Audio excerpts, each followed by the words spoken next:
हमारी कायनात कितनी बड़ी है और ये कितनी तेजी से फैल रही है, इसका जवाब साइंसदानों के पास नहीं है। अल्लाह की बनाई इस कायनात में अरबों गैलेक्सीज, स्टार्स और सितारे मौजूद हैं जिनका साइज इंसानी दिमाग को हिला कर रख देता है। जरा सोचिए, हमारे सूरज जैसे एक स्टार के अंदर 13 लाख जमीनें आ सकती हैं, तो फिर इतनी बड़ी कायनात में कोई ऐसा स्टार होगा जिसके अंदर 13 लाख सूरज आसानी से आ सकते हैं, और फिर इससे भी ज्यादा बड़ा स्टार हो सकता है जिसमें करोड़ों स्टार्स आ सकते हैं। कायनात में चीजें कितनी बड़ी हैं, ये सोचकर ही दिमाग घूम जाता है। एक गिलास में 400 मिलीलीटर यानी 0.4 लीटर पानी आता है। वही एक टैंक जो 1 मीटर लंबा, 1 मीटर चौड़ा और 1 मीटर ऊंचा हो, उसमें 1000 लीटर पानी आ सकता है। इसे 1 क्यूबिक मीटर कहते हैं। ये वॉल्यूम का यूनिट है। इससे 25,000 गुना ज्यादा पानी यानी 25 लाख लीटर पानी एक ओलंपिक साइज स्विमिंग पूल में आ सकता है।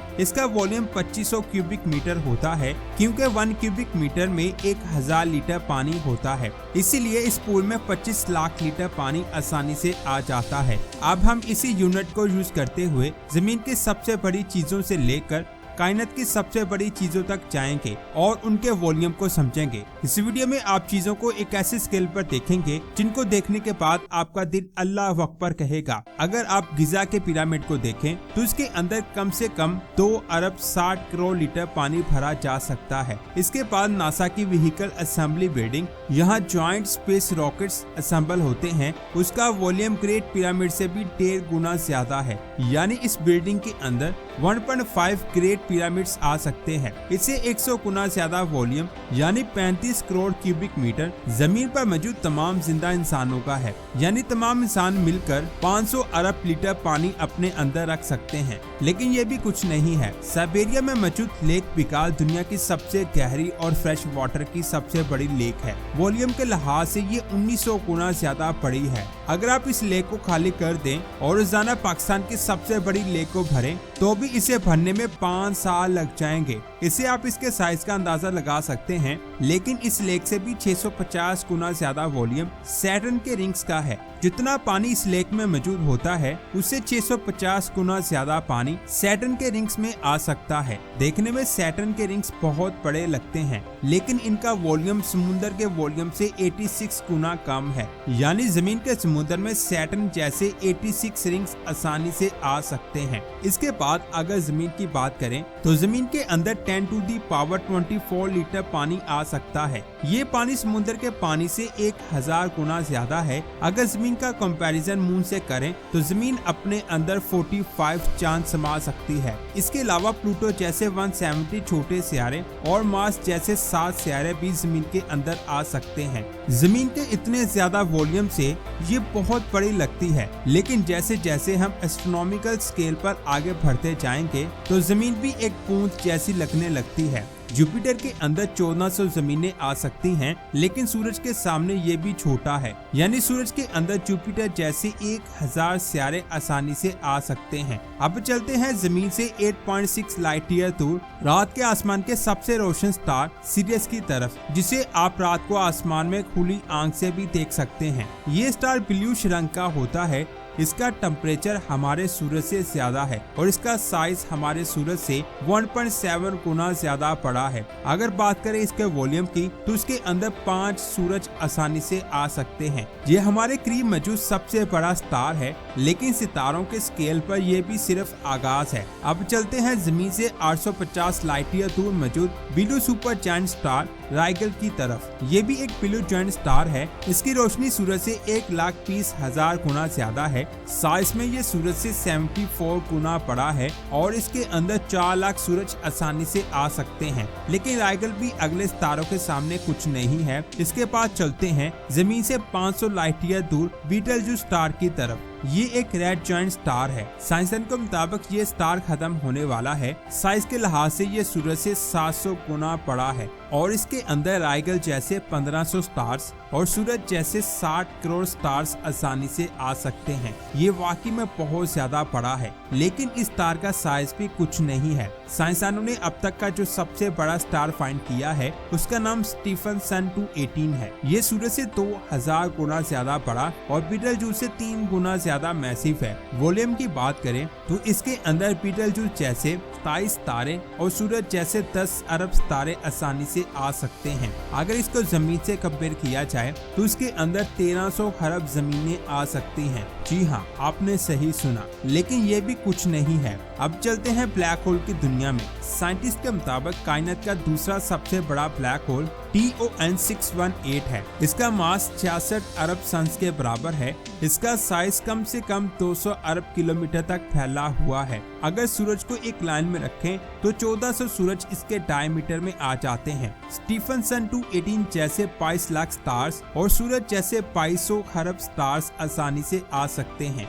और हैरानी की बात यह है कि जितना वॉल्यूम TON 618 का है उतना ही वॉल्यूम हर साल कैट आई नेबुला में बनता है। यानी हर साल ये नेबुला इतनी फैल जाती है कि पूरा TON 618 उसमें समा जाए। लेकिन अब आते हैं सबसे बड़े ब्लैक होल फीनिक्स A की तरफ। इसके अंदर 4 TON 618 जैसे ब्लैक होल्स और 7500 खरब सूरज आसानी से आ सकते हैं। इसके वॉल्यूम ने साइंसदानों को हैरान कर रखा है, लेकिन फिर भी ये भी कुछ नहीं है। अब चलते हैं कायनात के डार्क रीजन की तरफ। जमीन से 47 लाइट ईयर दूर मौजूद बर्नार्ड 68 एक डार्क नेबुला है। इसमें कोई स्टार नहीं होता, सिर्फ गैस और धूल होती है। ये इतना डार्क है कि इसके पीछे मौजूद स्टार साइंसदान को दिखाई नहीं देते, इसीलिए ये हमें गैलेक्सी में एक खाली जगह जैसा लगता है। साइज में ये फीनिक्स A से भी 8 गुना ज्यादा बड़ा है और इसके अंदर 500 फीनिक्स A जैसे ब्लैक होल आसानी से आ सकते हैं।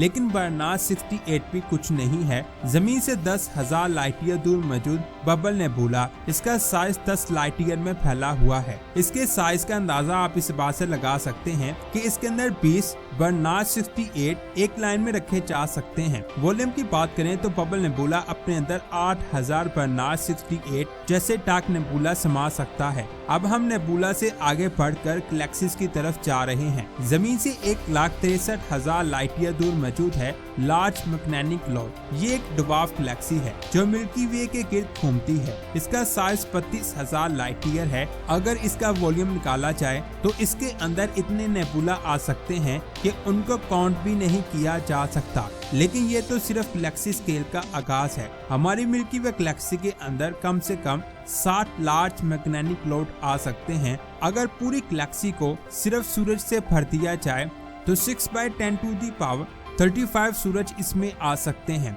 लेकिन मिल्की वे भी कायनात की सबसे बड़ी गैलेक्सी के सामने छोटी लगती है। जमीन से 65 करोड़ 40 लाख लाइट ईयर दूर मौजूद है ESO 38376 गैलेक्सी, जिसके अंदर 2 लाख मिल्की वे गैलेक्सीज आ सकती हैं। मिल्की वे गैलेक्सी पतली है जबकि ये गैलेक्सी बहुत मोटी और डेंस है। अब गैलेक्सीज के बाद बात करते हैं गैलेक्सी ग्रुप्स और क्लस्टर की।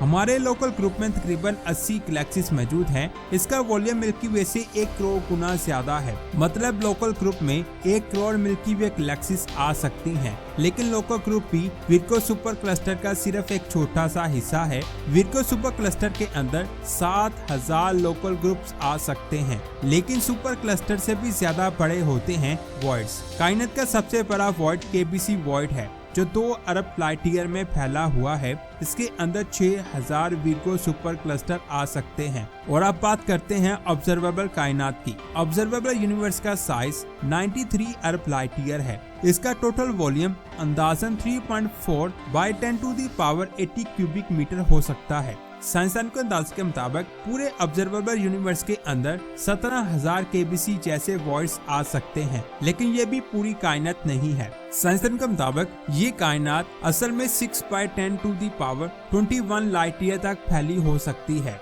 इसमें 30 अरब खरब ऑब्जर्वेबल यूनिवर्स आ सकती हैं। ये सोचना ही मुश्किल है। अल्लाह की बनाई हुई कायनात बहुत बड़ी है। इसके साइज का अंदाजा लगाना ही नामुमकिन है। कुरान पाक में 7 आसमानों का जिक्र किया गया है और हर आसमान अपने पहले आसमान से बहुत बहुत बहुत ज्यादा बड़ा है। अल्लाह की बनाई हुई कायनात इतनी बड़ी है जिसके साइज को देखकर दिल अल्लाह अकबर कहता है।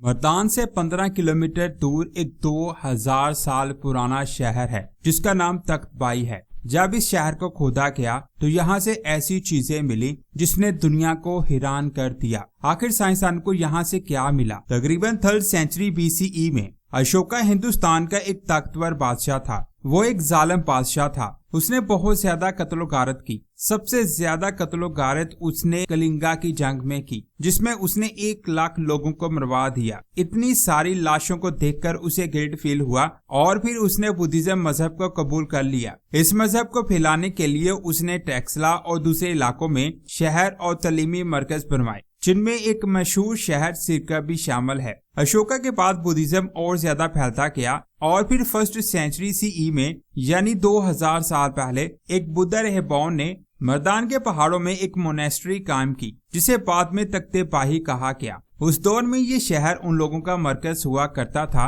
यहाँ पर बहुत बड़ी तादाद में मॉन्क्स रहते थे और ये शहर 700 सालों तक आबाद रहा। लेकिन इस शहर पर कई हमले हुए जिसकी वजह से लोग इस शहर को छोड़कर चले गए और ये शहर आहिस्ता आहिस्ता से खत्म होना शुरू हो गया। फिर 1852 में एक ब्रिटिश आर्कियोलॉजिस्ट ने इस शहर को फाइंड किया और वो इसके स्ट्रक्चर को देखकर हैरान रह गया कि आखिर आज से 2000 साल पहले के लोगों ने पहाड़ों पर इतना शानदार शहर कैसे बना दिया। इसके बाद कई आर्कियोलॉजिस्ट यहाँ पर आए और वो भी इसके स्ट्रक्चर को देखकर हैरान रह गए। सबसे पहले इस जगह को देखें। यहाँ पर मॉन्क्स रहा करते थे। इसे मोनेस्ट्री कहते हैं। यहाँ साइडों पर आपको कई छोटे छोटे कमरे दिखाई दे रहे हैं। हर मॉन्क का अपना एक कमरा हुआ करता था। इन कमरों में वो रहते, इबादत और मेडिटेशन करते। वो बुतों की और इन स्टूपास की इबादत करते थे। अगर बात करें मेडिटेशन की, तो उन लोगों के मुताबिक मेडिटेशन एक ऐसा अमल है जिसमें वो इस पोजीशन में बैठकर अपने अंदर के स्ट्रेस को बाहर निकालने के लिए अपनी आंखें बंद करके गहरी गहरी सांस लेते और अपना फोकस किसी एक चीज पर करते थे। उन लोगों का मानना था कि ऐसा करने से उनको अंदर से सुकून मिलता है। कमरों के सामने आपको कई छोटे स्टूपास नजर आ रहे हैं और यहाँ पर कई छोटे स्टूपास हैं जिनको मॉन्क्स की याद के तौर पर बनाया गया और जब किसी मॉन्क्स की विश पूरी होती तो वो यहाँ पर एक छोटा स्टूपा बनवा देता। इन कमरों को ऐसे पत्थरों से बनाया गया है कि सर्दियों में कमरा अंदर से गर्म रहता और गर्मियों में अंदर से ठंडा रहता और यहाँ पर पानी निकालने का एक फुल प्लान सीवरेज सिस्टम बनाया गया है। आप इस जगह को अच्छे से देखें।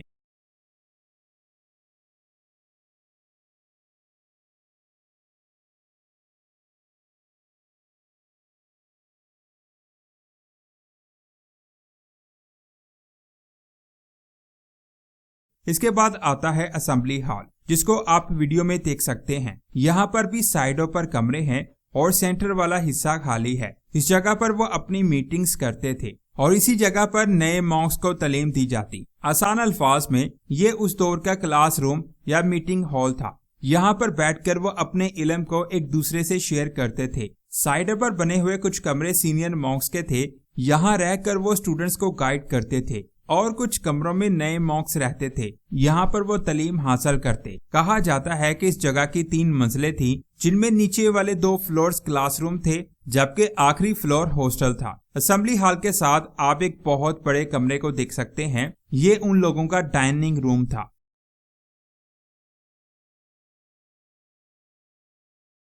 इसके बाद आता है मेन स्टूपा। ये जगह मॉन्क्स के लिए बहुत ज्यादा अहम थी। ये इस शहर का मेन मरकज था। यहाँ बीच में बड़ा स्टूपा आपको दिखाई दे रहा है, जिसके गिर्द मॉन्क्स इकट्ठे होकर इबादत किया करते थे। लोगों का कहना है कि स्टूपा के ऊपर ड्रम्स रखे जाते, जिसके ऊपर इस तरह के सर्कल शेप के पत्थर रखे जाते, जिनको आप वीडियो में देख सकते हैं और इन पत्थरों को आप यहाँ भी देख सकते हैं।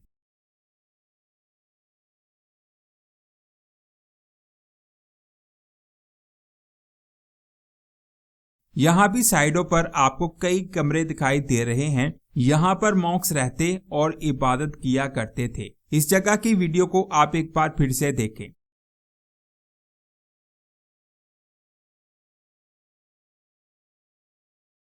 इसके बाद इस जगह को देखें जिसमें आपको एक बहुत बड़ा कमरा दिखाई दे रहा है। असल में ये उन लोगों का कॉन्फ्रेंस हॉल हुआ करता था।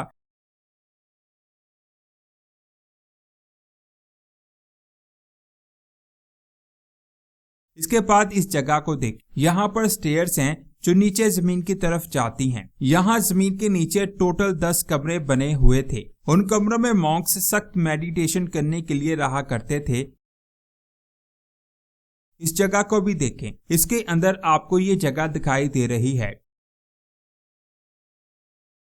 इसके बाद आपको ये जगह दिखाई दे रही है, ये उन लोगों का रिहायशी एरिया है जो अब काफी तबाह हो चुका है। यहाँ पर प्रॉपर किचन मिले हैं जिनमें खाना तैयार किया जाता था और साथ ही अनाज को स्टोर करने के लिए स्टोर भी मिले हैं।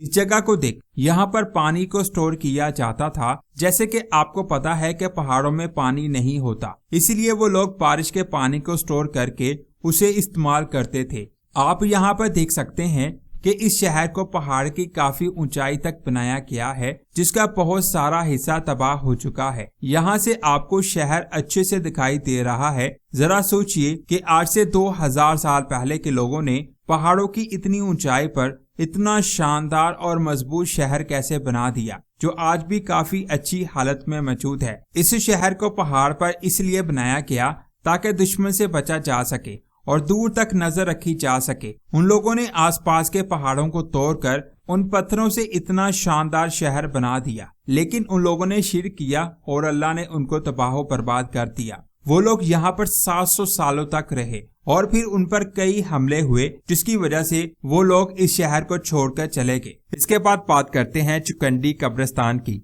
ये कब्रिस्तान कराची से 29 किलोमीटर दूर मलीर के पास मौजूद है। हिस्टोरियंस के मुताबिक इस कब्रिस्तान की तारीख 15 से 18वीं सदी की मानी जाती है। ये कब्रें बलोच और सामीजा कबीले के लोगों की हैं जो कई सौ साल पहले इस एरिया में आबाद थे। ये कब्रें इस्लामी दौर की हैं, लेकिन इनके डिजाइन में मकामी सखावत नजर आती है। इन कब्रों को देखें तो इनका कलर येलो है। असल में इन कब्रों को पीले रेतले पत्थरों से हाथ से तराश कर बनाया गया है। इन कब्रों को अगर गौर से देखें तो इन पर कुछ चीजें बनी हुई दिखाई देंगी जिन पर फुलाद, तलवारें, घोड़े, जेवरात, फूल शामिल हैं और कुछ पर कुरानी आयात भी लिखी हुई हैं। मर्दों की कब्र पर तलवार या घोड़े की शक्ल बनाई गई है, जबकि औरतों की कब्रों पर जेवर और फूलों के डिजाइन बनाए हुए हैं। ये आर्ट सिंध की संगे तराशी का सबसे आला नमूना समझा जाता है। हर कब्र को कई पत्थरों से बनाया जाता जिनको एक दूसरे के ऊपर रखा जाता। बाज कब्रों की छतें बनाई जाती जैसे कोई मकबरा हो। इस कब्रिस्तान को यूनेस्को वर्ल्ड हेरिटेज में शामिल किया गया। तो दोस्तों, ये थी आज की शानदार वीडियो। आपको ये वीडियो कैसी लगी कमेंट्स करके जरूर बताएं। इस वीडियो को लाइक और शेयर लाजमी करें। मिलते हैं एक और शानदार वीडियो में। अपना बहुत सारा ख्याल रखें। अल्लाह हाफिज।